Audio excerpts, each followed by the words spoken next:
Hello friends, welcome to defence matrix. तो अब ये रिपोर्ट आ रही है कि जो हाई लेवल डिफेंस मिनिस्ट्री की कमेटी बनाई गई थी इंडियन एयरफोर्स की कैपेबिलिटी को इंक्रीज करने की रिकमेंडेशंस को लेकर, उन्होंने एमआरएफए कंपटीशन के अंतर्गत 5th जनरेशन फाइटर प्लेटफॉर्म को इंक्लूड करने का सजेशन यहाँ पर दिया था। साथ ही साथ एमआरएफए की नीड को लेकर भी यहाँ पर हाईलाइट इन्होंने किया था। और जिस तरीके के इंडिकेशन यहाँ पर दिखाई दे रहे हैं उसको देखकर ऐसा लगता है कि गवर्नमेंट इस रिकमेंडेशन को एक्सेप्ट कर सकती है, यानी कि जो एमआरएफए का प्रोग्राम है ये बहुत जल्दी कंक्लूड करने पर काम किया जा सकता है। तो एमआरएफए के अंतर्गत जो रिक्वायरमेंट है ये कुछ लेवल की ट्रांसफर ऑफ टेक्नोलॉजी और लोकल मैन्युफैक्चरिंग की है। तो अगर इसमें 5th जनरेशन फाइटर प्लेटफॉर्म को इंक्लूड कर लिया जाता है तो ऐसा लगता है कि खाली यहाँ पर रशिया की साइड से ही ये क्लॉज पूरा किया जा सकेगा, क्योंकि अमेरिका की साइड से बहुत मुश्किल है कि वो F-35 की लोकल असेंबली और टेक्नोलॉजी ट्रांसफर के लिए तैयार हो। खैर, यहाँ पर फ्यूचर में कोई भी फैसला लिया जाए पर एमआरएफए कंपटीशन यहाँ पर होगा ये तो ऑलमोस्ट तय माना जा रहा है। और ये ज़रूरी भी है। अगर आप 40 से 45 एयरक्राफ्ट पर ईयर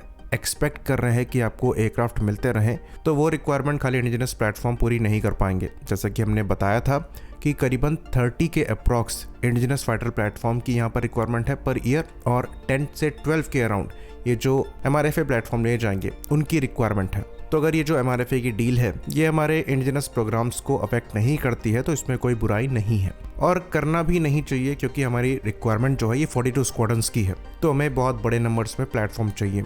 अब ये बजट कहाँ से लाते हैं ये देखना इंटरेस्टिंग होगा।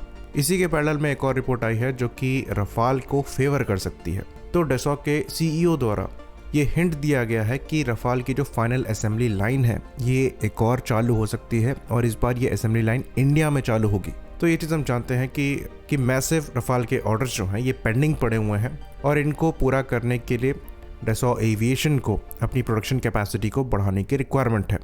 36 एयरक्राफ्ट तक वो अपनी करंट प्रोडक्शन लाइन से एयरक्राफ्ट को प्रोड्यूस कर सकते हैं, पर वो भी फिलहाल सफिशिएंट नहीं होगा। तो कम से कम 4 एयरक्राफ्ट पर मंथ, यानी कि अप्रॉक्सीमेटली 48 एयरक्राफ्ट पर ईयर के हिसाब से इन्हें रफाल प्रोड्यूस करने पड़ेंगे, तब जाकर ये ग्लोबल ऑर्डर्स और अपने डोमेस्टिक ऑर्डर्स पूरे कर पाएंगे।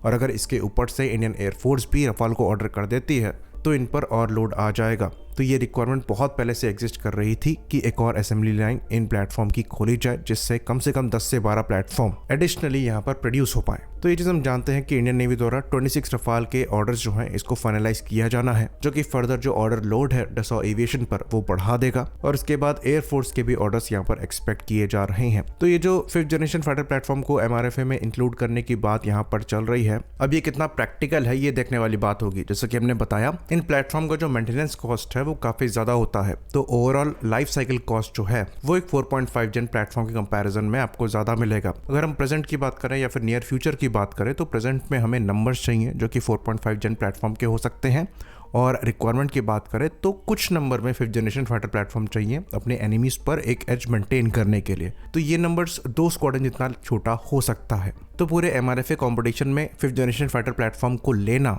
पर्सनली हमें प्रैक्टिकल नहीं लग रहा है। बाकी F-35 के ही यहाँ पर ज़्यादा चांसेस लग रहे हैं, जिसको लेकर जैसे कि हमने बताया अमेरिका ट्रांसफर टेक्नोलॉजी देगा, इसकी पॉसिबिलिटी ऑलमोस्ट ना के बराबर है, और अगर दी भी जाती है तो वो नीश टेक्नोलॉजीज तो नहीं होंगी। तो बेटर यहाँ पर यह है कि 4.5 जेन प्लेटफॉर्म ही एमआरएफए के अंतर्गत लिए जाएं और जो 5th जनरेशन फाइटर प्लेटफॉर्म है उनके 2 स्क्वाड्रन अलग से गवर्नमेंट टू गवर्नमेंट डील के अंतर्गत लिए जाएं। और ये चीज़ एक्चुअली रियल पॉसिबिलिटी बन सकती है। इससे डसॉ यहाँ पर इंडिकेशन दे रहा है कि वो फाइनल असेंबली लाइन रफाल के इंडिया में खोल सकते हैं।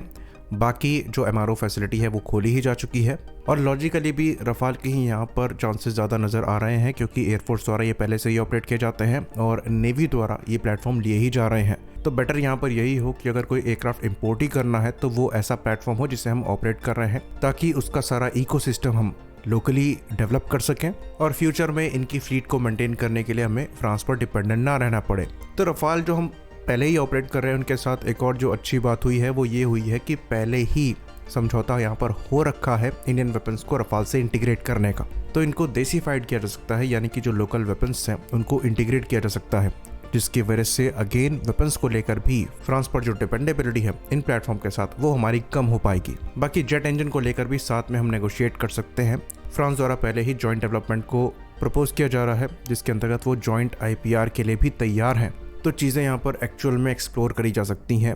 कंडीशन ये है कि यहाँ पर हम ज़्यादा समय ना वेस्ट करें, क्योंकि जब से 36 रफाल हमारे द्वारा प्रिक्योर किए गए हैं तभी से बात चल रही है एडिशनल ऑर्डर्स की, पर अभी तक उनको लेकर बात आगे नहीं बढ़ी है। बाकी अब जाकर चीज़ें यहाँ पर थोड़ी कंक्रीट दिखाई दे रही हैं MRFA को लेकर भी और रफाल की इंडिया मैन्युफैक्चरिंग को लेकर भी। होपफुली चीज़ें यहाँ पर समय पर मटेरियलाइज हों। आई होप इन्फॉर्मेशन क्लियर रही हो। इसी बात पर इस वीडियो को हम ख़त्म करेंगे। लाइक करिए, सब्सक्राइब करिए। जय हिंद।